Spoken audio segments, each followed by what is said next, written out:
Hi guys, Joe here. I just want to show you this little pouch I put together. This is a fishing pouch. On the outside you see we got a little light there. And I like this because it has a mesh there. And then it has a see-through bit here and it opens up.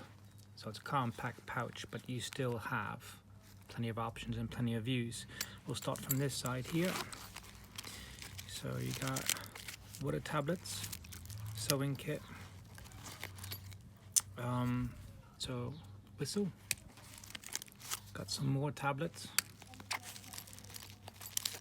signal mirror, some snare wire, friends or lens, some tin foil, I got some large needles, some scratch bits of the matches,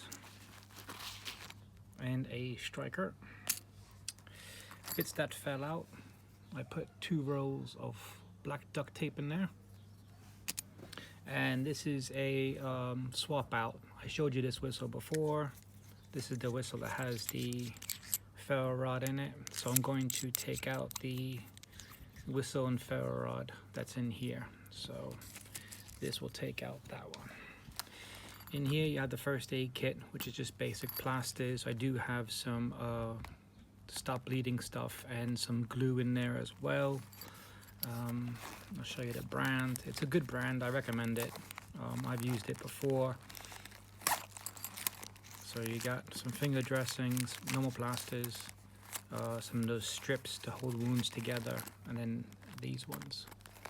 And that glue is that one, which works really well.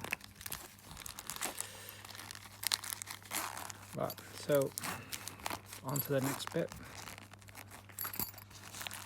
Put in a bellow. Now these are tougher water bags. If you looked at my last video, the other kits from BCB didn't come with water bags, so I put in some tougher oven cooking bags for water. This is my little possibilities pouch. Has candles, wax jute, razor blade, a towel, some matches, another ferro rod, Procam Tech stuff, all that. For a blade, I went with the Woodsman, I believe this is, which is a legal knife, but it has multi-tools on it. So that's a good knife. Here's your fishing kit. Bit of cordage, candle, got a marker with some duct tape around it, pencil, got a survival blanket, coffee filter for filtering out sediment out of water, 2 large safety pins, compass, lighter, and a bit more of the strong tin foil. So that's everything I keep in this. Let me know what you think in the comment section. Am I missing anything, or what would you add, or what would you take away? Just let me know in the comment section. Thanks guys for watching. I'll catch you next video. Bye.